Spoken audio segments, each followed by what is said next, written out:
Greetings and welcome to another video of the Hindu vocab series। भाइयों और बहनों, मुझे आपकी थोड़ी हेल्प चाहिए। एक्चुअली क्या है कि मुझे बहुत ही ओवरवेलमिंग नंबर ऑफ मैसेजेस आते हैं ऑन फेसबुक, जहाँ पर लोग मुझे विभिन्न तरह के ईडियम्स, फ्रेजेस, वर्ड्स डिस्कस करने को कहते हैं। तो sometimes it becomes quite difficult to choose which one I should cover. तो देखिए, मैं इस संडे को एक वीडियो बनाऊंगा ऑन 10 इम्पॉर्टेंट ईडियम्स। मैंने 25 इम्पॉर्टेंट ईडियम्स पे ऑलरेडी एक वीडियो बनाई है। It is on study IQ, आप देखना चाहें देख सकते हैं। उसमें बेसिकली मैंने जो हिंदू वोकैब सीरीज़ में अब तक हमने इम्पॉर्टेंट ईडियम्स डिस्कस किए हैं उनका एक रिवीजन दिया है, and it turned out quite well. It has received great response. तो अभी मैं क्या करना चाहता हूँ कि उनसे डिफरेंट 10 न्यू ईडियम्स डिस्कस करना चाहता हूँ, but I can't really understand which ones I should cover. तो आप कमेंट बॉक्स में आपके हिसाब से जो ईडियम आपको लगता है कि मुझे कवर करना चाहिए लिखिए, और बाकी लोग जो जिनको नहीं पता कि कौन सा ईडियम वो लिखें, उस ईडियम पे लाइक दबाइएगा जो आपको लगता है मुझे कवर करना चाहिए। तो ऐसे 10 ईडियम्स मैं चुनूंगा जिनको सबसे ज़्यादा लाइक्स मिलते हैं in the comment section below. ठीक है, लाइक्स, थम्स अप, समझ रहे हो ना। तो सबसे ज़्यादा जो इनको लाइक्स मिलेंगे 10 ईडियम्स को, मैं उनको कवर करूँगा ऑन संडे। तो ये अनाउंसमेंट मैं आज कर रहा हूँ और सेम अनाउंसमेंट मैं कल भी करूँगा। दोनों वीडियोस की जो कमेंट सेक्शन में से जो मोस्ट लाइक्ड ईडियम्स होंगे, they will be covered with their origin, their story. और आपको पता है मैं कैसे समझाता हूँ, बस दिमाग में बसा दूंगा हमेशा के लिए आपके लिए। ठीक है, so this will be done this Sunday and it will be quite beneficial for all of you. So now let's start today's video. अच्छा देखिए, अभी इतनी लंबी चौड़ी अनाउंसमेंट के बाद एक कोटेशन बनती है। आई एम श्योर आप इतनी पेशेंस रखेंगे, you will bear with me. अच्छा देखो, bear with me, WEAR with me. अच्छा, इसका मतलब होता है मुझे बर्दाश्त कर लोगे, जो मैं कर रहा हूँ टॉलरेट कर लोगे मुझे। अच्छा, कुछ लोग क्या करते हैं, इग्नोरेंस में लिख देते हैं BARE, बेयर विद मी। देखिए, बेयर होता है बिना वस्त्रों के, ठीक है, कहते हैं ना बेयर फुट, तो ये वाला बेयर होता है वो। तो आप ये तो बिल्कुल नहीं कहना चाहते, ठीक है, तो याद रखिएगा, थोड़ा सा इसमें गड़बड़ हो जाती है और मतलब बिल्कुल ही चेंज हो जाता है। अच्छा, ये कोट है कि motivation is what gets you started, commitment is what keeps you going. Motivation, ठीक है, आपने कोई मूवी देख ली, कोई वीडियो देख ली, कोई गाना सुन लिया, it gets you motivated, it just pumps you up. आपको लगता है कि alright I should do that, but commitment तब आती है जब आपको पता हो कि आपका एंड गोल क्या है, कि आपको करना क्या है। तो मैं आपको सजेस्ट करूंगा कि ठीक है, मोटिवेशन टेम्परेरी बेसिस के लिए, कभी कभी एक दिन में आपको आप लेज़ी फील कर रहे हो, उस वक्त काम निकालने के लिए सही है, बढ़िया है, बट उसका डिमिनिशिंग रिटर्न्स का फॉर्मूला होता है। बार बार मोटिवेशन को ढूंढोगे ना, तो एक समय आएगा कि मोटिवेशन आपके सामने होगी, आप कहोगे नहीं, इससे कुछ मुझे फ़र्क नहीं पड़ता। सो कमिटमेंट का एक रीज़न ढूंढो कि जो भी आप कर रहे हो, आप इंग्लिश सीख रहे हो, उसका रीज़न क्या है, आप क्या करना क्या चाहते हो, एंड राइट इट डाउन। मैं उस पर बहुत एम्फोसिस दूंगा, राइट इट डाउन। उससे एक तो आपकी थोड़ी बहुत प्रैक्टिस भी हो जाएगी, उसके अलावा माइंड जो है बहुत क्लियर होता है जब आप कुछ लिखते हो। ठीक है, so make sure to find your commitment, कि कमिटमेंट क्या है मेरी, मैं क्यों जो मैं कर रहा हूँ वो क्यों कर रहा हूँ, और मैं क्यों कमिट करना चाहता हूँ अपने आप को एक सर्टेन कॉज के लिए। ठीक है, तो commitment is what will keep you going. Let's start with the first word now. Alright, the first word of the day is bottleneck. देखिए, रिसेंटली इसको बहुत ज़्यादा लोग यूज़ करने लग गए हैं, खासकर जो कंप्यूटर्स की दुनिया है, वहाँ पर प्रोसेसर्स की जो कैपेसिटी होती है उसको डिस्क्राइब करने के लिए बॉटलनेक बहुत ज़्यादा यूज़ करते हैं। यहाँ पे पहले देखते हैं द हिंदू में इसको यूज़ कैसे कर रहे हैं, फिर उसके बाद इसका मीनिंग भी डिस्कस करेंगे। यहाँ पे ये लोग कह रहे हैं the bottleneck created by the lack of capacity has stifled regulatory reform। अच्छा, पहली बात, स्टाइफल मतलब रोक दिया है, ठीक है। अब बॉटल नेक क्रिएटेड, तो बॉटल नेक का देखो मतलब होता है कोई डिले, कोई सेटबैक, कोई हिच, कोई स्नैग हो, ठीक है, कोई डिफ़िकल्टी हो, कोई प्रॉब्लम हो, कोई ऐसी प्रॉब्लम जिससे आपको वेट करना पड़े। अब देखो, बॉटल नेक का लिटरली जरे आप पढ़ रहे हो ना, बॉटल नेक, वही इसका मतलब ही वही होता है, कोई बॉटल हो उसका नेक। अब यूजुअली आप देखोगे ज़्यादातर जो बॉटल्स होती हैं उनका जो नेक होता है इट इज़ क्वाइट नैरो। तो नैरो चीज़ में क्या होगी, वहाँ पे कंजेशन होगा, ठीक है, वहाँ पर डिले होगा, वहाँ से जो प्रोसेस आगे जो बढ़ना होगा इट विल टेक टाइम। चाहे बोतल में से पानी निकलने में टाइम कम लगे, बट बॉटल नेक जो है इट मीन्स के कोई ऐसी चीज़ जो एक तरीके से डिले कर रही है एक प्रोसेस को, ठीक है, कोई डिफ़िकल्टी ला रही है। तो यहाँ पे द हिंदू में यही कह रहे हैं कि जो कैपेसिटी की जो कमी है, द लैक ऑफ कैपेसिटी, ये इसने बॉटल नेक क्रिएट कर दिया है, ठीक है, डिले ऐसा क्रिएट कर दिया, प्रॉब्लम क्रिएट कर दिया है। तो हम इसका एक और सेंटेंस ही बनाएंगे, बिल्कुल बनाएंगे। We can say we need to analyse the bottlenecks in our government and force the government to fix them. सीधी सी बात है, कोई भी एक डिले हो रहा है हमारी सरकार में, जो एक ऐसी चीज़ है जो सेटबैक्स क्रिएट कर रही है, we should fix that, that's obvious. उसके अलावा देखिए, कंप्यूटर्स की दुनिया में प्रोसेसर के लिए बहुत यूज़ करते हैं कि एक प्रोसेसर की सर्टन लिमिट है। मान लो अगर आप एक छोटा प्रोसेसर है पेंटियम टाइप का डुअल कोर, उसको आप यूज़ कर रहे हो बहुत ही हाई लेवल रेंडरिंग के लिए या 3G में इमेज वगैरह बनाने के लिए, तो वहाँ पर बात करते हैं कि ये बॉटलनेक कहाँ पे होगा, इसका मतलब डिले कहाँ पे आनी शुरू हो जाएगी इसकी, ठीक है, ट्रबल्स इश्यूज़ कहाँ पे आने शुरू हो जाएंगे इसके। तो इसका उल्टा क्या होगा, something that assists you, something that supports you, something that helps you, कोई एड करता है, ठीक है, उसका उल्टा। तो याद रखना, ये रिसेंटली इसका यूज़ जो है इस वर्ड का बहुत ज़्यादा बढ़ गया, और कोई बड़ी बात नहीं है, एग्ज़ाम में भी ये आ सकता है। देखिए अगला शब्द है मेलनकली। मेलनकली ये एक खूबसूरत शब्द है। देखिए इसका अर्थ क्या होता है, इसका अर्थ होता है एक ऐसी फीलिंग जो आपको सैडनेस दे, आपको उदासी दे, एक सैडनेस, एक ऑलमोस्ट मान लीजिए सॉरो की एक फीलिंग। तो यहाँ पर क्यों सॉरो हम फील कर रहे हैं द हिंदू में, देखो यहाँ पे लिखा हुआ है the melancholia of watching our idols past their prime. तो देखो एक काफ़ी अच्छा सा आर्टिकल था, बेसिकली आपको पता होगा विनोद खन्ना की रिसेंटली पिक्चर काफ़ी वायरल हो गई थी, बहुत ही एक मशहूर एक्टर थे, बहुत ही हैंडसम एक्टर थे, तो बहुत ही दुबले पतले लग रहे थे, he was looking very very weak.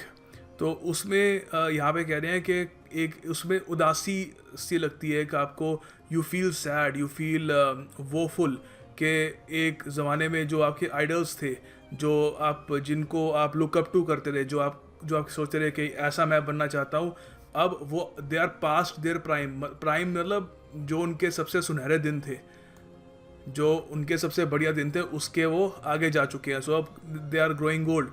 तो उसमें एक सैडनेस दिखती है एक आदमी को, मेरे हीरोज़ अब वो उतने स्ट्रॉन्ग नहीं रहे जो एक समय पर थे। खैर मेलनकॉली को हम लोग यहाँ पर we can use it in 2 sentences over here. हमने यहाँ पे ये लिखा है the novel's tragic end put me in a melancholy mood. तो नॉवल का कोई ट्रैजिक एंड हो, ठीक है, उसकी वजह से यू विल फील सैड, आपको उदासी सी आएगी। आप ये भी कह सकते हो the suicide scene makes the film rather melancholy although it's basically a romantic story. तो ये कौन सी मूवी थी, आशिकी 2, काफ़ी जो सुसाइड सीन था, it sort of made it A melancholy rather than a romantic story, ठीक है। तो यहाँ पर इसका जो उल्टा होगा वो क्या होगा, चीयरफुलनेस, हैप्पी, कोई खुशी सी हो, ठीक है। देखिए अगला शब्द है गैलोज। गैलोज काफ़ी इंटरेस्टिंग वर्ड है। देखो यहाँ पे द हिंदू का जो टाइटल है, यहाँ पे ये लिखा हुआ है many option to save Jadhav from gallows. तो आपको पता है कुलभूषण जाधव जो पाकिस्तान में उनकी सरकार ने उनको फ्रेम कर दिया है, वो कह रहे हैं कि he is an Indian spy और इसलिए उनको फांसी दे दी जाएगी। तो काफ़ी इस पर कंट्रोवर्सी भी हो रही है। सो अभी यहाँ पे ये कह रहे हैं कि इंडिया के पास बहुत सारे ऑप्शंस हैं कुलभूषण जाधव को बचाने के गैलोज से। गैलोज क्या होता है, देखो गैलोज मतलब होता है ये एक, आप देख रहे हो यहाँ पे थोड़ा, आई डोंट नो पूरा आपको दिख रहा होगा नहीं, मैं एक वैसे बड़ी पिक्चर भी आपको यहाँ पे प्रेजेंट कर दूंगा कुछ सेकंड्स के लिए। तो देखिए ये गैलोज होता है, ये बेसिकली एक वुडन स्ट्रक्चर होता है जहाँ पे 2 फांसियाँ लटकी होती है। ये पुराने ज़माने में यहाँ पे सबके सामने पब्लिक हैंगिंग जो होती थी तो वो गैलोज में होती थी, ठीक है। तो आज भी यहाँ पर ये, हालांकि अब सीधी सी बात है ऐसे हैंगिंग तो नहीं देंगे प्रॉब्ली, मगर फिर भी यहाँ पे इन्होंने लिखा है कि किस तरीके से हम फांसी से जाधव को बचा सकते हैं, ठीक है। तो अब देखो गैलोज ये होता है, ये लकड़ी का ये स्ट्रक्चर, मगर अगर यहाँ पे लिखा है द गैलोज मतलब सीधा हैंगिंग, तो फिर हम यहाँ पे लकड़ी का स्ट्रक्चर की बात नहीं कर रहे, इट मीन्स सीधा हैंगिंग या डेथ सेंटेंस। तो आपको अगर यूज़ करना है तो द गैलोज के साथ यूज़ करिएगा, मैं आपको सजेस्ट करूँगा। तो यहाँ पे सिंपल सा सेंटेंस है the Kings merciful nature saved him from the गैलोज। तो राजा का नेचर कैसा था, माफ़ करने वाला नेचर था, उसी वजह से वो डेथ सेंटेंस से बच गया, मतलब फांसी लटकने से बच गया वो, ठीक है। तो याद रखिएगा, बहुत ज़्यादा इंपॉर्टेंट वर्ड है गैलोज, एग्जाम में एक दो बार आ भी चुका है और कोई बड़ी बात नहीं है, सिंस अब बहुत ज़्यादा न्यूज़ में भी रहेगा ये, तो फिर से पूछ सकते हैं। फुल थ्रॉटल, तो यहाँ पे द हिंदू में क्या कह रहे हैं, ये फुल थ्रॉटल कहाँ पे यूज़ किया है, Kohli trains eight full throttle. तो बेसिकली एक फ़ोटो थी, कोहली की ट्रेनिंग कर रहे थे, तो उसके ऊपर इन्होंने लिख दिया Kohli trains eight full throttle. Full throttle का देखिए अर्थ होता है पूरे जोर से। अगर कोई चीज़ आप फुल थ्रॉटल कर रहे हो, मतलब फुल इंटेंसिटी से, जितनी भी स्पीड से आप वो चीज़ कर सकते हो उतनी स्पीड से कर रहे हो, पूरा जोर लगा रहे हो उस पर, ठीक है। You are putting in as much as energy as you can, जितनी आप में एबिलिटी है, जितनी आप कर सकते हो उतनी आप उसमें आप एनर्जी डाल रहे हो, ठीक है। तो यहाँ पे एक सेंटेंस है इसका, ही started preparing at full throttle. अच्छा देखो, यहाँ पर ऐड लगा देना, ठीक है, ट्रेन्स एट फुल थ्रॉटल। तो हमेशा जब भी यूज़ करते हैं यहाँ पे इसको ऐड लगाते हैं, ठीक है। तो एट फुल थ्रॉटल, अब देखो यहाँ पे लिखा हुआ है कि he started preparing at full throttle for the preliminary examinations as soon as the dates for release. तो बिल्कुल होता है, जैसे ही डेट्स आती है CGL बैंक वगैरह जिसकी भी, तो जो सीरियस कंटेंडर होते हैं, जो सीरियस होते हैं जॉब के बारे में, they start preparing full throttle.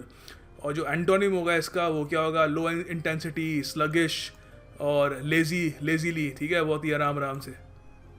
देखो अगला वर्ड है स्टिंट। स्टिंट ये काफ़ी जगह यूज़ करते हैं न्यूज़पेपर में, बहुत आपको ऑलमोस्ट हर दिन किसी ना किसी एक न्यूज़पेपर में मिल ही जाएगा इसका। देखो स्टिंट का मतलब होता है एक सर्टन टाइम, एक सर्टन काम या एक सर्टन टास्क या एक सर्टन सेशन जो किसी को असाइन किया गया हो, ठीक है। तो यहाँ पर एक सिंपल सा इसका सेंटेंस है कि our servant performs his daily stint without grumbling, ठीक है। तो अब ग्रम्बलिंग का क्या मतलब होता है, ग्रम्बलिंग आपको याद है, ये हमने वर्ड डिस्कस किया ना कुछ दिन पहले। यहाँ पे मैं अब ये भी करूँगा कि वर्ड्स में वर्ड्स यूज़ करूँगा ताकि थोड़ा पुराने वर्ड्स का रिवीजन भी हो जाए टेस्ट के अलावा भी। It's all about revision man, क्योंकि देखो इन दी एंड आपको जब तक एग्ज़ाम में आप उन सब वर्ड्स को यूज़ नहीं कर सकते, तो हम यहाँ पे जो भी कर रहे हैं इट्स पॉइंटलेस। बट फॉर्चुनेटली जो मुझे कमेंट्स आती हैं आप सब लोगों की ऑन फेसबुक और अदर सोशल नेटवर्किंग प्लेटफॉर्म्स के, जो भी वर्ड्स आप यहाँ पे सीखते हैं they stay with you, it's quite motivating for me. So उसी प्रथा को आगे जारी रखते हुए थोड़ा ये पुराने वर्ड्स का भी रिवीजन करते हैं। ग्रम्बल का देखिए मतलब होता है कि कंप्लेन करना किसी चीज़ के बारे में इन एन अनॉयड वे, ठीक है।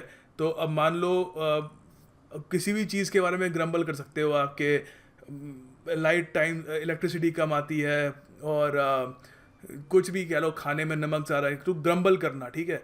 तो जो सर्वेंट है वो अपना जो स्टिंट है, जो टास्क होता है, जो उसको असाइन किया गया, जैसे कपड़े धोने, कुछ भी करना है वगैरह, तो बिना किसी ग्रम्बलिंग के करता है, ठीक है। कुछ ये नहीं बोलता कि हार्पिक ख़त्म है या ये ख़त्म है या मतलब वॉशिंग मशीन नहीं चल रही है, कुछ नहीं। He performs his stint without grumbling. आगे देखो स्पोर्ट्स सेक्शन में एक आर्टिकल आया था, यहाँ पे लिखा है डेजा वू, ठीक है। मुझे डेजा वू का मतलब बताओगे आप कमेंट सेक्शन में विद अ सेंटेंस, क्योंकि मैं भूल गया, मुझे कुछ याद नहीं आ रहा।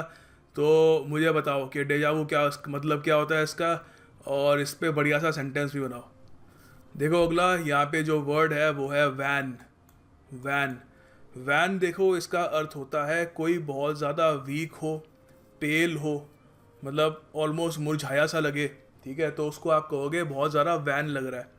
अब यहाँ पे एक सेंटेंस है, दो सेंटेंस है एक्चुअली, हम कह सकते हैं she looked wan and weak after long illness. तो सीधी सी बात है, बहुत लंबी बीमारी के बाद कोई भी मुरझाया सा लगेगा, फीवर मतलब कमज़ोर लगेगा, ठीक है, कभी भी टूट सकता है, फेंट सा लगेगा, ठीक है, उसका कलर बहुत ज़्यादा मतलब फेंट सा हो जाएगा, ठीक है, बहुत पेल सा हो जाएगा, खून की कमी लगेगी, ठीक है।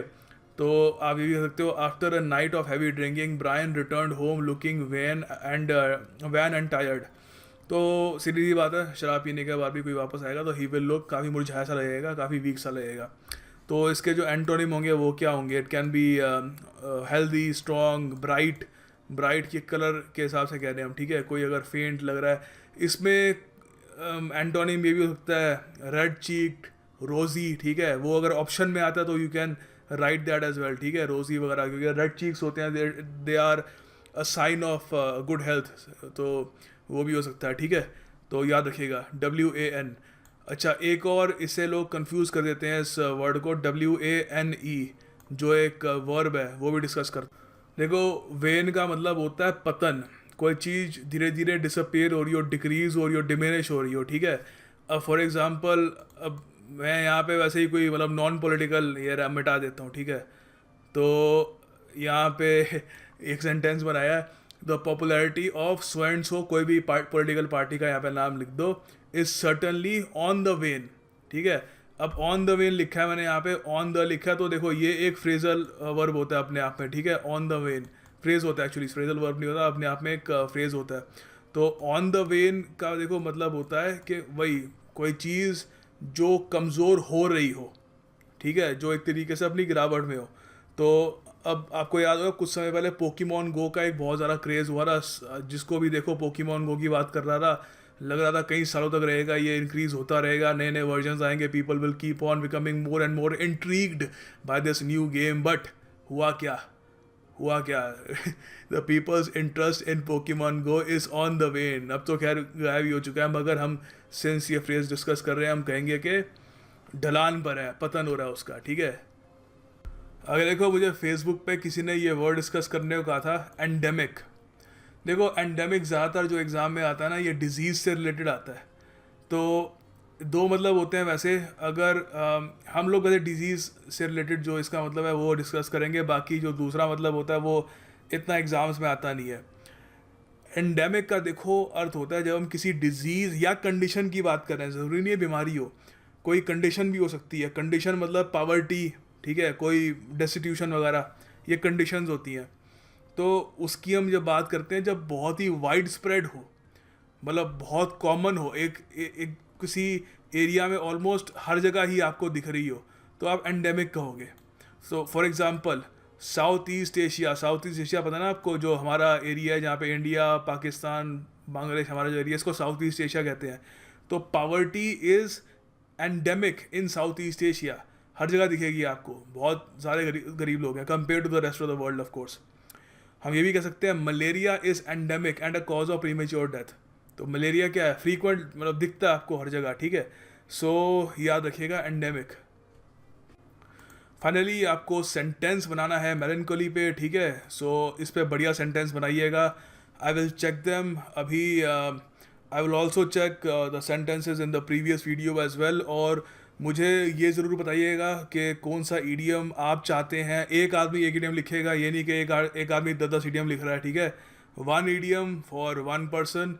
और आप जो बाकी लोग हैं, अगर आप उस पर्टिकुलर आदमी से एग्री करते हैं तो उनको लाइक कीजिएगा, थम्स अप कीजिएगा। जितने टॉप मोस्ट लाइक्ड ईडियम्स होंगे कमेंट सेक्शन में आज और कल, उनमें से हम कवर करेंगे संडे को, ठीक है।